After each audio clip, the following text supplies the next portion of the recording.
Students, आज हम शुरू करने वाले हैं बेसिक्स ऑफ रिमोट सेंसिंग। ये आपका यूनिट 5 ज्योग्राफी एमपीपीएससी 2020 सिलेबस का इम्पॉर्टेंट पार्ट है। इसमें हम एकदम बेसिक से शुरू करेंगे कि रिमोट सेंसिंग होता क्या है, कहाँ से शुरुआत होती है, कौन से रियल लाइफ एग्जांपल हम इससे कोरिलेट कर सकते हैं ताकि हम इस पूरी चीज़ को बहुत अच्छे से समझ सकें।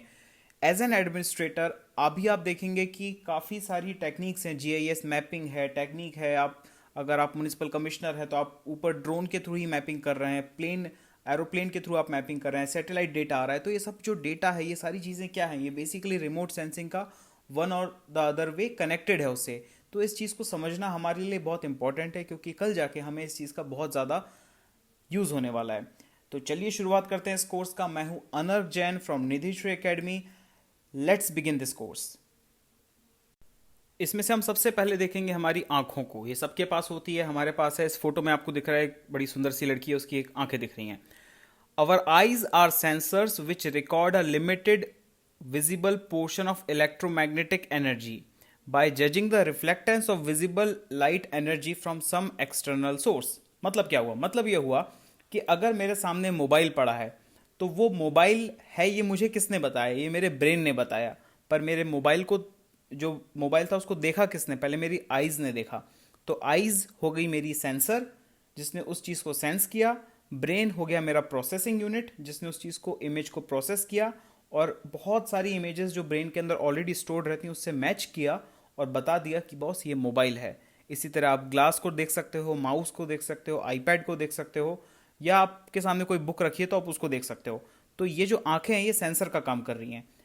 खास बात यह है कि जो हमारी आंखें हैं वो बेसिकली डिजाइंड रहती हैं विजिबल स्पेक्ट्रम को देखने के लिए। विजिबल लाइट का जो स्पेक्ट्रम होता है वो देखने के लिए। मैं भी आगे जाके आपको बताता हूँ कि इलेक्ट्रोमैग्नेटिक एनर्जी क्या होती है, स्पेक्ट्रम्स क्या होते हैं। तो उसमें अभी आप बेसिक इतना समझ लीजिए कि विजिबल लाइट ही है जो हमारी आंखों में जा रही है। इसके अलावा अल्ट्रावायलेट लाइट भी होगी, माइक्रोवेव भी होगी, रेडियो वेव भी होगी। पर हमारी आंखें रेडियो वेव को एक्सेप्ट नहीं कर सकती। वो जिस चीज़ को एक्सेप्ट करती हैं वो होती है विजिबल लाइट।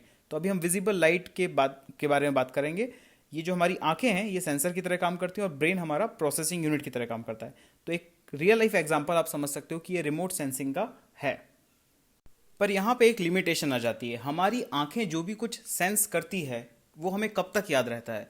अगर मैं आपसे पूछूं कि यार 21 या 22 मई 2002 को क्या हुआ था, तो आप में से कोई ही शायद ही होगा जो बता सकता है। ओके, अनटिल अनलेस वो उसके लिए काफ़ी इंपॉर्टेंट डे ना रहा हो उसकी लाइफ में, हम विजुअलाइज नहीं कर सकते।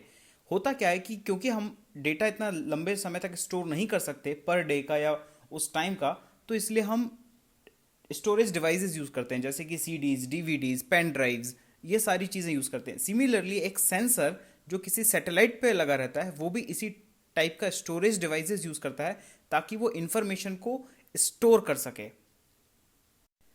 Present day sensors are installed on board satellite platforms and are capable of imagining large portions of Earth and continuous transfer of digital data electronically to ground stations। तो अगर मैं देखूं कि एक बेसिक डेफिनेशन क्या होती है रिमोट सेंसिंग की, it can be described as gathering information where the sensor and the object are not in direct contact with each other. मतलब कि बस मेरी आंखें हैं और दूर मेरे पास एक बुक रखी है पीएम बख्शी की, द कॉन्स्टिट्यूशन ऑफ इंडिया, जो कि बेयर एक्ट भी कहलाता है।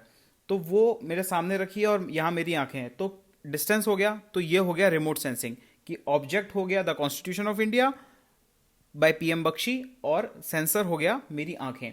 तो अगर ये चीज़ें दूर हैं तो इसे हम कहेंगे रिमोट सेंसिंग। एकदम बेसिक डेफिनेशन। तो अगर आप मुझे बताओ कि अगर ये रिमोट सेंसिंग है तो थर्मामीटर क्या है? क्या थर्मामीटर रिमोट सेंसिंग है?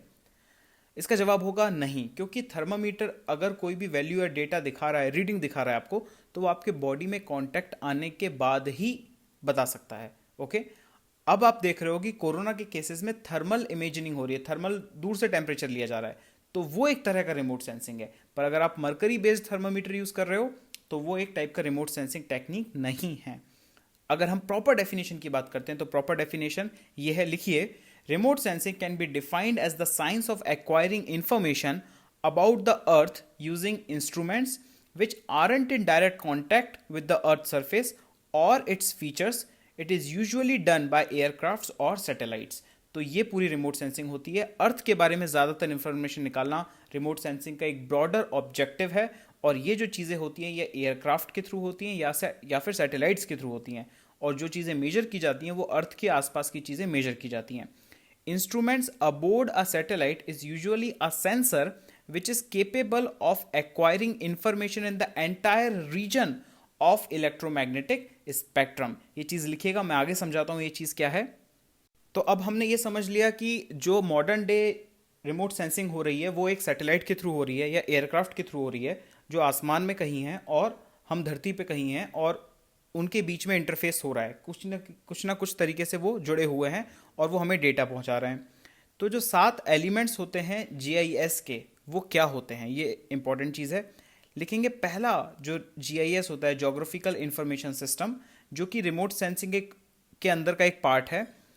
तो जीआईएस क्या होता है? सबसे पहले उसके जो 7 एलिमेंट्स होते हैं वो होता है सोर्स ऑफ इल्यूमिनेशन. कि जीआईएस में या रिमोट सेंसिंग में आपको हमेशा एक सोर्स ऑफ इल्यूमिनेशन लगेगा, मतलब कि एक लाइट सोर्स लगेगा. आपके सामने टेबल पे रखा हुआ टेबल लैंप भी एक सोर्स ऑफ इल्यूमिनेशन हो सकता है. ओके, इस केस में हम सन को कंसिडर कर रहे हैं. It is the foremost requirement for any remote sensing technique. It should provide electromagnetic energy through the target. Second होता है radiation and the atmosphere. It is the interaction with the atmosphere as energy passes through. Third होता है interaction with the target. The energy interacts with the target depending on the characteristics of both target and radiation. तो अगर target ऐसा है जो काफ़ी ज़्यादा shine मार रहा है, मतलब आपने कांच रख दिया तो सूरज की रोशनी आई और वापस रिफ्लेक्ट हो गई, तो ऐसा ऑब्जेक्ट हो गया जो शाइन मार रहा है. उसी तरह एक डांबर का रोड है, जो कोई भी ऑब्जेक्ट आ रहा है उसको एब्जॉर्ब कर रहा है. तो डिपेंडिंग ऑन कि कैसा टारगेट है, कैसा ऑब्जेक्ट है, लाइट या तो रिफ्लेक्ट होगी या एब्जॉर्ब होगी, ओके, या स्कैटर होगी.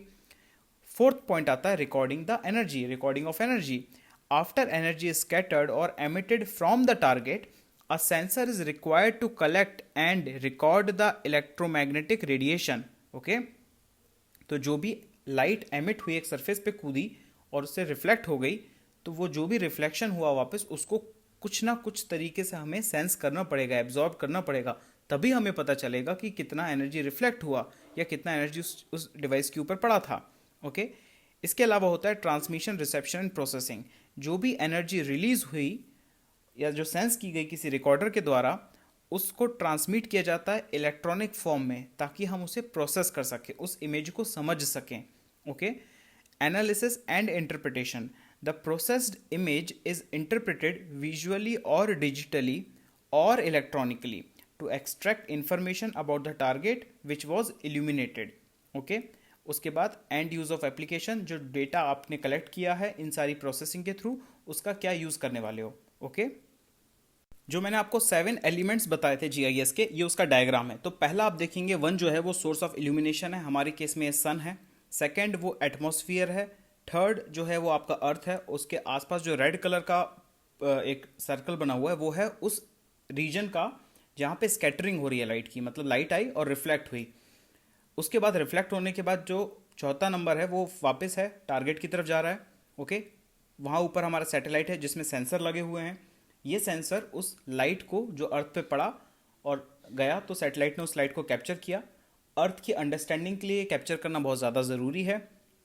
जैसे ही वो कैप्चर करता है, वो डेटा को उठा के सीधे ग्राउंड स्टेशन पे दे देता है. 5th पॉइंट के थ्रू ग्राउंड स्टेशन पे जाता है. ग्राउंड स्टेशन के बाद वो एक ऐसी जगह पे जाता है जहाँ पे उस डेटा का प्रोसेसिंग होता है. ओके, और प्रोसेसिंग होने के बाद डेटा देखा गया, और उसके बाद 7 पॉइंट पे आप उसका यूज़ क्या करना चाहोगे उस डेटा का. तो ये डायग्राम आपको एक बनाना है ताकि एग्जाम में आपको काफ़ी अच्छे नंबर मिल सके. ओके, तो अब बात आती है कि जो भी डेटा कलेक्ट किया गया ग्राउंड स्टेशन के द्वारा और उसके बाद उसको इंटरप्रेट किया गया, वो डेटा हम कैसे अप्लाई कर सकते हैं. तो ये है real life application of remote sensing technology. Okay, तो आपको पॉइंट वाइज आप कॉपी में लिख लीजिएगा. यहाँ मैंने टेबल फॉर्मेट में लिखा है. पहला होगा एनवायरमेंटल मॉनिटरिंग एंड असेसमेंट. आप क्लाइमेट चेंज को देख सकते हो, ग्रीन हाउस गैसेस को देख सकते हो, कितनी गैसेस एमिट हुई, SO2 का कितना लेवल है, NOx का कितना लेवल है, CO2 का कितना लेवल है, पार्टिकुलेट मैटर का क्या लेवल है. ये सारी चीज़ें आप देख सकते हो. ओके, रिमोट सेंसिंग के द्वारा. फिर land use and land cover, कितना आप में फॉरेस्ट एरिया है, कितने में वाटर बॉडी है, कितने में घर बने हुए हैं, कितने में घर नहीं बने हुए हैं. ये सारी चीज़ें land use and land cover के अंदर आएंगी.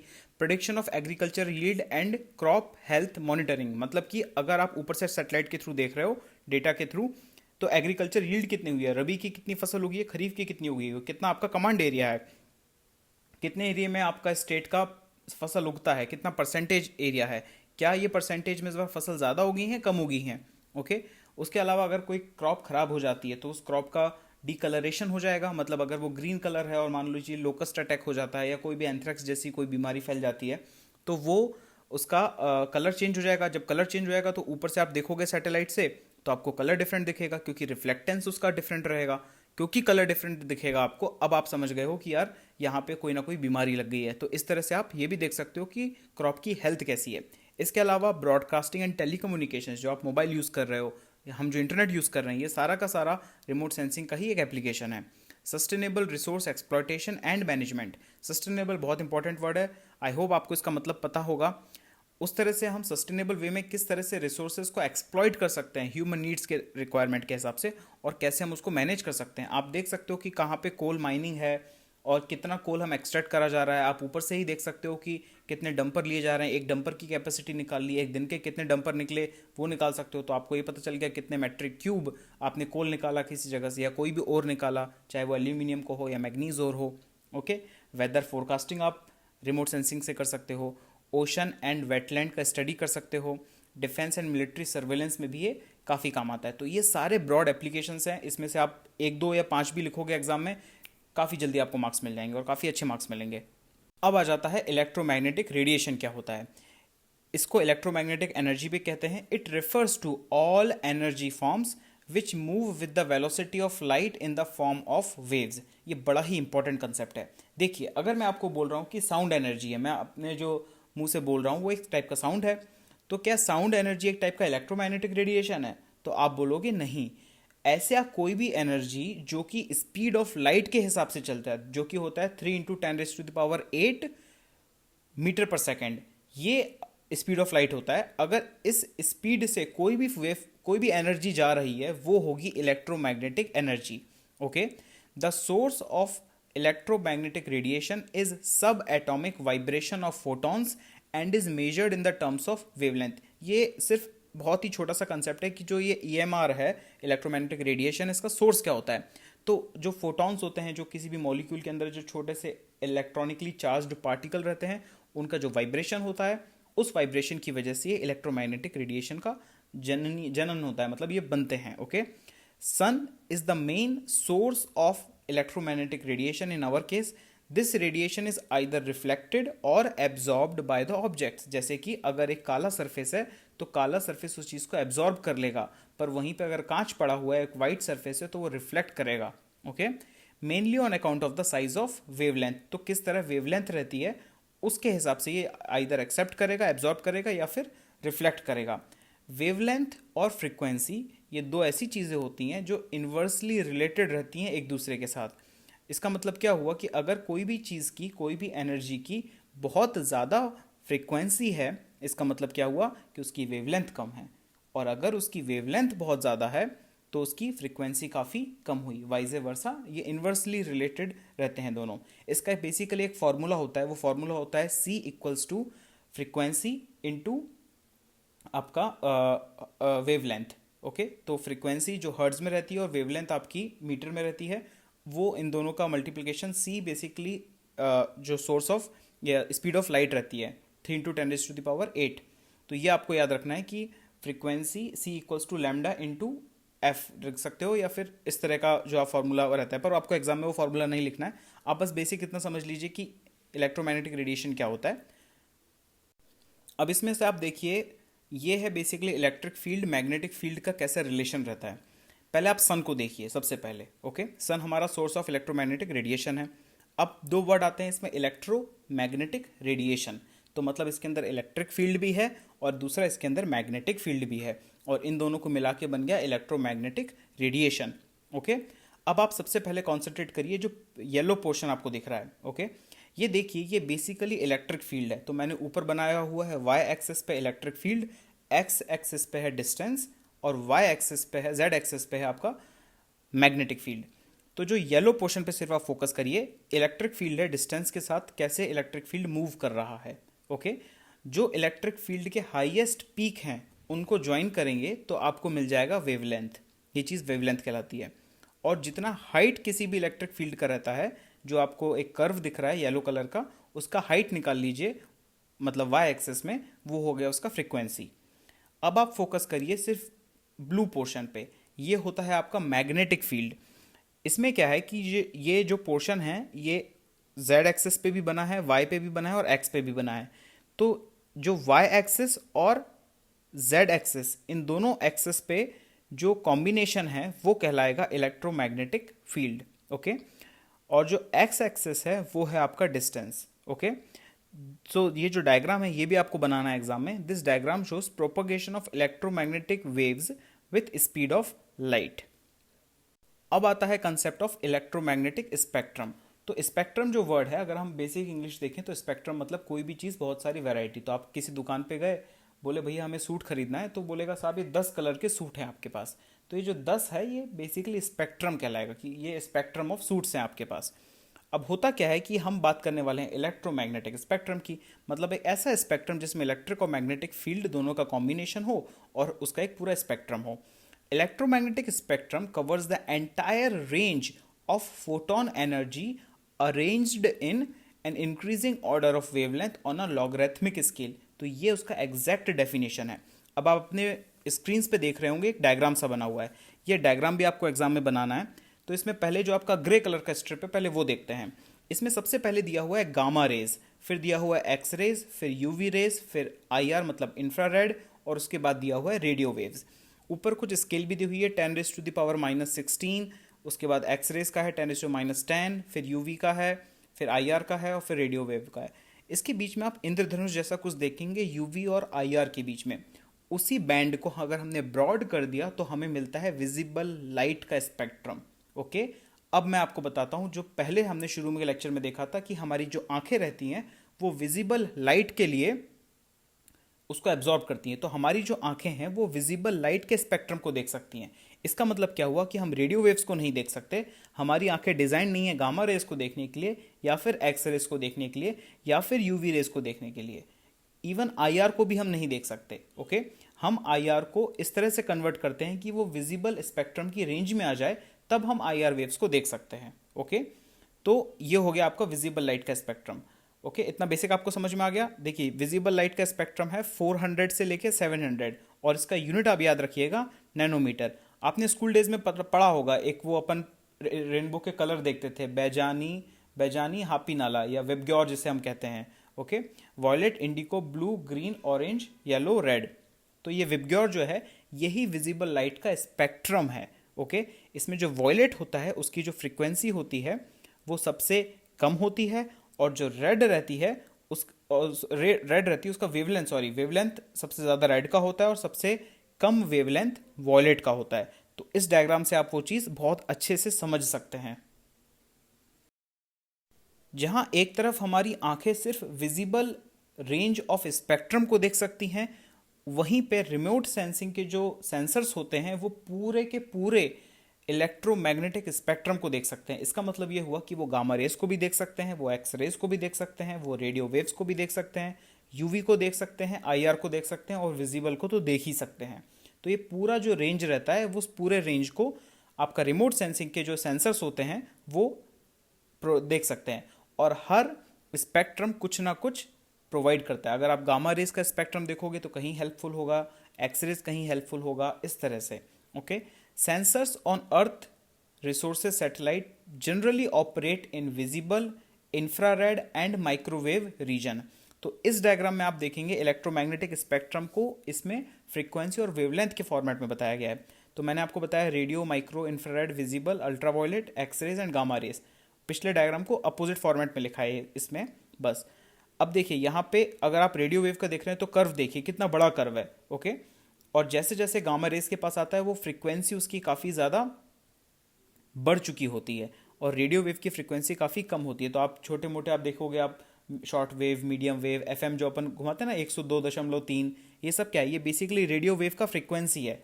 तो आप बोलते हैं 102.2 मेगा हर्ट्स पे आपको मिलेगा। तो मेगा हर्ट्स, मेगा मतलब 10⁻³ और यहाँ पे आप देखिए रेडियो के नीचे कितना लिखा है, 10⁴, मतलब उसी के आसपास अपन घूम रहे हैं। ओके, और यही चीज़ अगर हम विजिबल लाइट के स्पेक्ट्रम में देख लीजिए तो नीचे विजिबल लाइट का स्पेक्ट्रम भी आपका बना हुआ है रेड से लेके वॉयलेट तक। तो ये भी एक बेसिक है इलेक्ट्रोमैग्नेटिक स्पेक्ट्रम, आप एग्जाम में ये ज़रूर बना के आइएगा, बहुत ही अच्छे मार्क्स की गारंटी रहती है ऐसे डायग्राम्स के थ्रू। अब हमारा आता है कि हम डिफरेंट स्पेक्ट्रम रेंजेस जो हमारे सैटेलाइट्स में है, विजिबल, इंफ्रारेड और माइक्रोवेव, ये हम कैसे यूज़ करते हैं। तो पहले तो हम देखेंगे कि अल्ट्रा वायलेट का ज़्यादा इस्तेमाल नहीं कर पाते हम, क्योंकि 80 to 90% जो अल्ट्रा वायलेट रेज हैं वो एब्जॉर्ब कर लेता है आपका ओजोन लेयर। इसका मतलब क्या हुआ कि सूरज से अल्ट्रा वायलेट रेज निकली तो, पर हमारे अर्थ के एटमॉस्फेयर ने, जो रेड कलर का मैंने आपको बताया था डायग्राम में, वो अर्थ ने एब्जॉर्ब कर लिया। तो जो रिफ्लेक्ट हुआ वो बचा हुआ मात्र 10 या 20% ही रिफ्लेक्ट हुआ वापस, और ये सफिशिएंट नहीं होता कि सैटेलाइट इसको एब्जॉर्ब कर सके और अर्थ के बारे में कोई इन्फॉर्मेशन प्रोवाइड कर सके। इसलिए हम जनरली यूज़ करते हैं visible range of spectrum. In this range our eyes are sensitive and they are perceived as colour. तो सबसे इंपॉर्टेंट, आप जो भी कलर देख रहे हो, अगर आपको कोई भी ऑब्जेक्ट रेड दिख रहा है या येलो दिख रहा है, इसका मतलब क्या हुआ कि वो रेड कलर को रिफ्लेक्ट कर रहा है। रिफ्लेक्ट करने के बाद वो रिफ्लेक्शन हमारी आंखों में जा रहा है और हमारा ब्रेन प्रोसेस करके बता रहा है कि बॉस ये कलर रेड है, या ये कलर ब्लू है, या ब्राउन है, या ग्रीन है, या वाइट है। ओके, इसके बाद आता है आपका इंफ्रारेड स्पेक्ट्रम का यूज़। इंफ्रारेड स्पेक्ट्रम दो केसेस में ज़्यादा यूज़ होता है, एक तो रिफ्लेक्टेड आईआर और थर्मल आईआर। एक चीज़ मैं आपको बताना भूल गया कि अल्ट्रावायलेट स्पेक्ट्रम जो होता है वो यूज़ होता है जनरली रॉक्स या मिनरल्स के एक्सप्लोरेशन के लिए। तो अगर आपको देखना है कि किसी इलाके में कैसा रॉक है या मिनरल्स है या एक्सप्लोरेशन है, तो उस तरह से हम ये देख सकते हैं। इंफ्रारेड में दो होते हैं, reflected IR and thermal IR. जो थर्मल आईआर होता है वो बेसिकली टेम्परेचर वेरिएशन, जो मैंने आपको बताया था कि कोविड के केसेस में हम अभी देख रहे हैं थर्मामीटर थर्मल टेम्परेचर जो मेजर कर रहे हो, तो वो क्या है, वो थर्मल आईआर ही है। ओके, इसके अलावा जो नाइट कैंप्स होते हैं जो मिलिट्री यूज़ करती है, कि रात को अगर कोई टेररिस्ट का अटैक होता है तो ऐसे कैमरेज लगाती है ताकि आपके वो ब्लड के हिसाब से, आपके बॉडी हीट के हिसाब से वो देख सकता है। तो आपके बॉडी के अंदर जो हीट रहती है वो इंफ्रारेड हीट रहती है। तो ऐसे कैमरे जो आपको उस इंफ्रारेड को विजिबल में कन्वर्ट करके दिखा दें तो आप सामने वाले को देख सकते हो। ओके, ये जो थर्मल आईआर रहता है ये काफ़ी जीव जंतुओं में भी पाया जाता है। खैर, रिफ्लेक्टेड आईआर क्या होता है, it is use to monitor status of healthy and unhealthy vegetation, to differentiate among vegetation, soils and rocks. इसमें हम रिफ्लेक्टेड आईआर यूज़ करते हैं। थर्मल आईआर हम यूज़ करते हैं temperature variation of land, water and ice के case में, क्योंकि वो थर्मल से रिलेटेड है कि कितना ज़्यादा वेरिएशन हुआ। तो आप देखोगे कई बार मैप दिखाते हैं आपको इंडिया का कि भाई पिछले साल इतनी गर्मी पड़ी थी, 40 के आसपास टेम्परेचर पहुंच गया था, इस साल आपका 32 है। तो वो जो डिफरेंस है वो कैसे पता चला, वो थर्मल आईआर था। ठीक है, इंफ्रारेड जो वेव्स निकली वापस, वो ऊपर सैटेलाइट ने कैप्चर करी उस वेव्स को और रिफ्लेक्ट प्रोसेस करके ये बता दिया कि यहाँ पे टेम्परेचर इतना है। ओके, इसके अलावा माइक्रोवेव आरएस भी यूज़ होता है, remote sensing. It is use to study hydrology, oceans, agriculture, soil moisture and forestry. तो ये भी एक अगर आप यूजेस ऑफ स्पेक्ट्रम के केसेस में आप आंसर को और डिटेल्ड बनाना चाहते हो, अगर आपके लिए ये क्वेश्चन आपका 20 मार्कर में आ जाता है, मान लीजिए 5th यूनिट का, तो ये जो पोर्शन है ये सफिशिएंट है आपके लिए पूरे रिमोट सेंसिंग को डिस्क्राइब करने के लिए। ये वीडियो आपको कैसा लगा स्टूडेंट्स, बताइएगा ज़रूर कमेंट सेक्शन में नीचे कमेंट करके, और इस वीडियो को लाइक करिए, इस चैनल को सब्सक्राइब करिए, बेल आइकन को प्रेस करिए ताकि जो भी नोटिफिकेशन हम करें वो आपको नोटिफाई हो जाए। इसके अलावा जो हमने टॉपिक पढ़ा है ये है एडवांस टेक्निक्स इन ज्योग्राफी, बहुत इंपॉर्टेंट टॉपिक है, जिसमें पहला यूनिट था, सब यूनिट आप कह सकते हो, वो था रिमोट सेंसिंग, जो हमने इस वीडियो में कंप्लीटली कवर कर लिया। इसके अलावा दो चीज़ें और बचती हैं, एक बचता है GIS और दूसरा बचता है GPS, जो हमारे सब्सिक्वेंट लेक्चर्स में कवर हो जाएगा। और आप हमारी वीडियोस देखते रहिए। तब तक के लिए साइनिंग ऑफ फ्रॉम निधिश्व एकेडमी, मैं हूं owner Jain. Keep watching our videos.